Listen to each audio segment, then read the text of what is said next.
గీతాచార్యుడు చెప్పాడు, మయి సర్వమిదం ప్రోతం సూత్రే మణిగణా ఇవ అని ఆయన చెప్పాడు. హరిలోనివే బ్రహ్మాండంబులు, బ్రహ్మాండాలన్నీ కూడా ఒక హారంలో పూసల్లా ఎలా గుచ్చబడి ఉన్నాయో అన్నీ కూడా నాలోనే దాగి ఉన్నాయి అర్జున అని చెప్పారు ఆయన. అదేవిధంగా ఇందాక మనం చెప్పుకున్నాం, అచ్యుతుడు అన్నదానికి ఎల్ల జలధులు మిగిలి ఏకమై పబ్బినప్పుడు ఉల్లసిల్లుచును ఇతడుండు అంటాడు అన్నమయ్య. మొత్తం అన్ని లోకాలని పక్కన కొట్టుకుపోతూ ఉంటే నిర్వికారంగా ఆయన ఆనందంగా బటపత్ర శైలిలో ఉన్నాడని చెప్తూ అటువంటి అద్భుతమైన సంకీర్తన మనకు అందించిన సాయి చరణ్కి అభినందనలు తెలియజేస్తూ, తరువాత సంకీర్తన బ్రహ్మ కడిగిన పాదము బ్రహ్మము తానే నీ పాదము. ఈ సంకీర్తన మన అందరికీ తెలిసిందే, ఎంతో గొప్పగా ఆయన చలగి వసుధ గొలిచిన నీ పాదము బలితల మోపిన పాదము తలకక గగనము తన్నిన పాదము బలరిపుగాచిన పాదము వామనుని త్రివిక్రమ స్ఫూర్తి లోకాలకు దీప్తి ఇంద్రునికి దేవతలకు ఎడతెగని ఆర్తి అది ధర్మ సంరక్షణ వ్యాప్తి జగాలకు ఆనందాల ప్రాప్తి. అంత ఘనుడు శ్రీ మహావిష్ణువు. ఆయన ఎక్కడ అధర్మం ఉంటే అక్కడికి వస్తాడు, ఎక్కడ అన్యాయం జరిగితే అక్కడికి వస్తాడు. అదేవిధంగా తర్వాత రామావతారుని కీర్తిస్తున్నాడు ఆయన. కామిని పాపము కడిగిన పాపము, ఆ పాదం రాతిని నాతిని చేసింది. పాము తలనిడిన పాదము, కాళీయుని పడగల మీద తాండవం చేసింది ఆ పాదం. ప్రేమపు శ్రీసతి పిసికెడి పాదం. ప్రేమైక్య భావన అన్న పదానికి ఆలంబన శ్రీ మహాలక్ష్మి. ఆవిడ ఎప్పుడు కూడా సదా పతి సేవలో ఉంటూ ఆయన పాదాలను పిసుకుతూనే ఉంటుంది, ఆవిడ సేవలు చేస్తూనే ఉంటుంది. పామిడి త్వరగపు పాదము, ఇక్కడ కల్కి అవతారుడి దగ్గరికి వస్తున్నాడు ఆయన.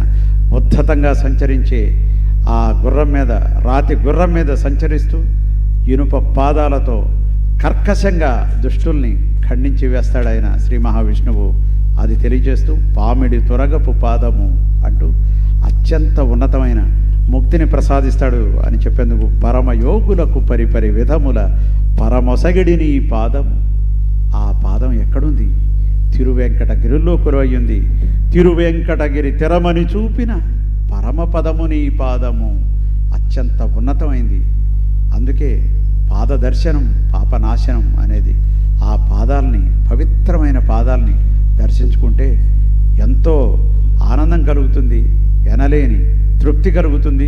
అన్నిటికన్నా ముఖ్యంగా మనకి మోక్షం సంప్రాప్తిస్తుంది. ఆ త్రివిక్రమ స్ఫురణను గుర్తుకు తెస్తూ శ్రీరామచంద్రుని కీర్తిస్తూ పరమ పదానికి బాటలు చూపే ఆ పాదాన్ని కీర్తించిన పదాలతో నిండిన ఈ సంకీర్తనని చక్కటి స్వరనదంలో, చక్కటి నాదంలో మనకి మోదం కలిగించేలా వినిపించబోతోంది వారణాసి శ్రీ సౌమ్య. ఈ సంకీర్తనని ముఖారి రాగంలో డాక్టర్ రాళ్లపల్లి అనంతకృష్ణ శర్మ గారు స్వరపరిచారు. మీ అందరికీ రాళ్లపల్లి అనంతకృష్ణ శర్మ గారి ప్రత్యేకత తెలిసిందే. అయినా మరొక్కసారి రేకు రాగాల్లో ఏ రాగం ప్రస్తావించబడిందో అదే రాగంలో తాను స్వరపరిచిన అన్ని సంకీర్తనలను స్వరపరిచిన ఏకైక స్వరకర్త రాళ్లపల్లి అనంతకృష్ణ శర్మ గారు. ప్రతి సంకీర్తన రేకు రాగంలోనే చేశారు ఆయన. ఆ సంకీర్తనను మీకు ఎంతో సౌమ్యమైన స్వరంతో శృతిబద్ధంగా వినిపించబోతోంది వారణాసి శ్రీ సౌమ్య.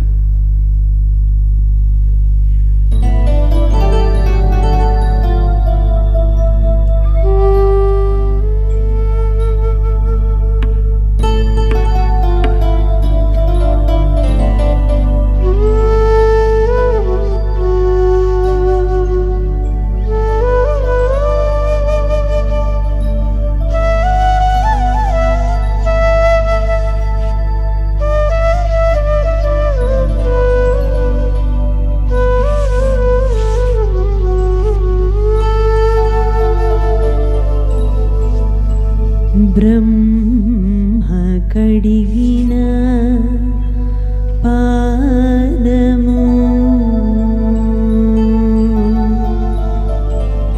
బ్రహ్మ కడిగిన పాదము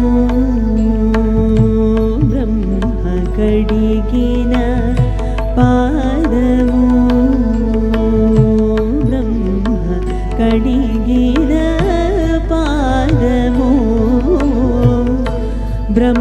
బ్రహ్మముతానే పాదము బ్రహ్మ కడిగిన పాదము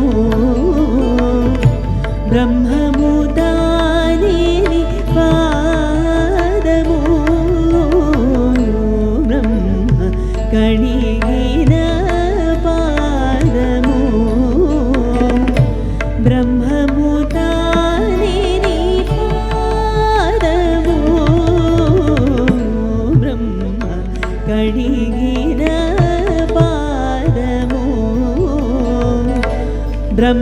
బ్రహ్మముతానే పాదము బ్రహ్మ కడిగిన పాదము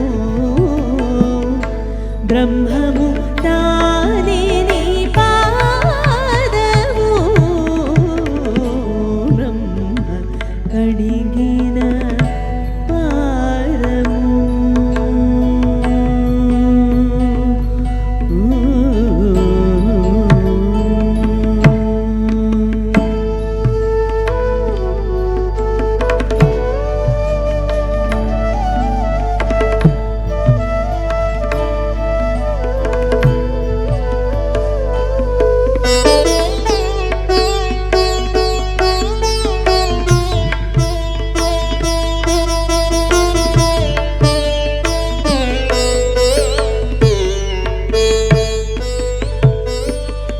చలగి వసుధ గొలిచినని పాదము బలితలము పిన పాదము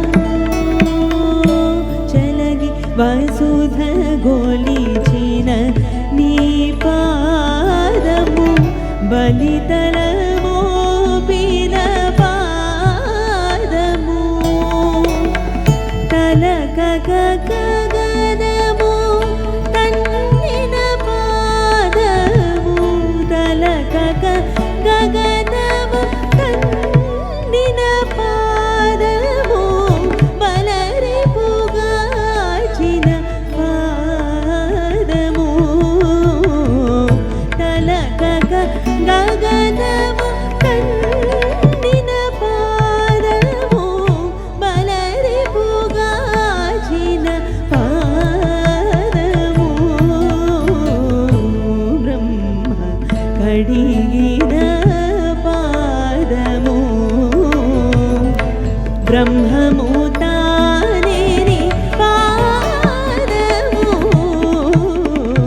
బ్రహ్మ కడిగిన పాదము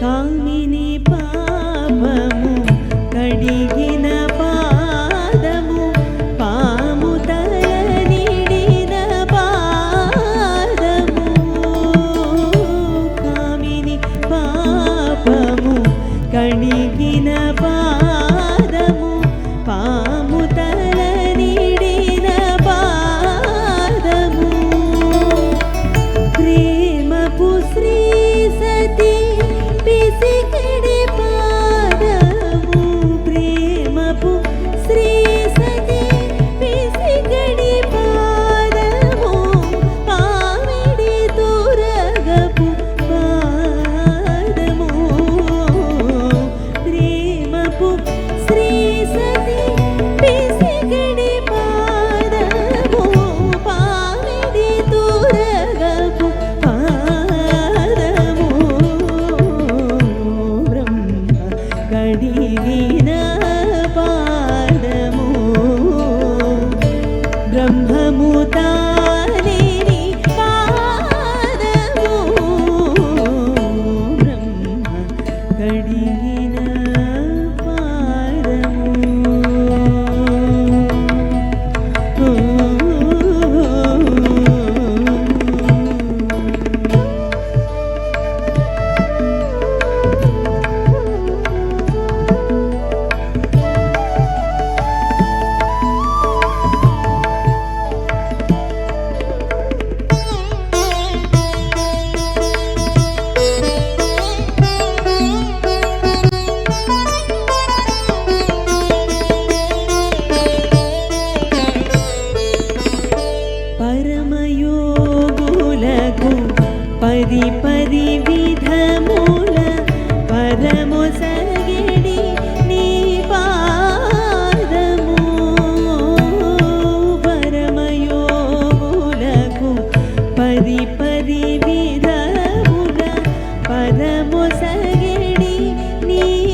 కడిగిన పాదము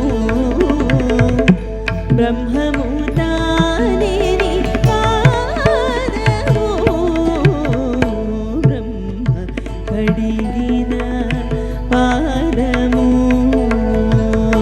బ్రహ్మ కడిగిన పాదము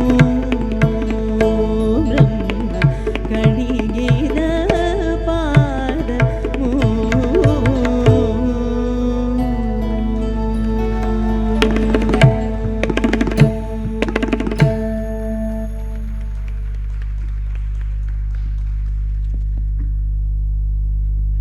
మనకి ఆయన తలకక్క గగనము తన్నిన పాదము అన్నప్పుడు మాత్రం బొమ్మెర పోతనామాచుడు గుర్తుకు రావాల్సిందే. మనందరికీ తెలిసిన పద్యం అయినా ఒకసారి ప్రస్తావించుకోవడం బాగుంటుంది.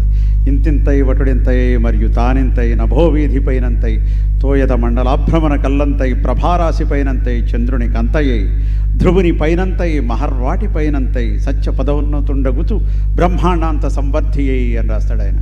అంత గొప్పగా ఆ వామనుడు తన త్రివిక్రమ స్ఫూర్తిని చూపించిన విధానం మనం శ్రీమద్ భాగవతంలో ఎంతో చక్కగా బొమ్మెర పోతనామాచుడు. అందుకే వేటూరు గారు రాశారు, పోతన్న కైతలన్నీ పోత పోసుకున్నాడే అని. నాకు చాలా ఇష్టమైన వాక్యం అది. అంత గొప్పగా రాయబడిన ఈ సంకీర్తనని మనందరం కూడా ఆస్వాదించాం.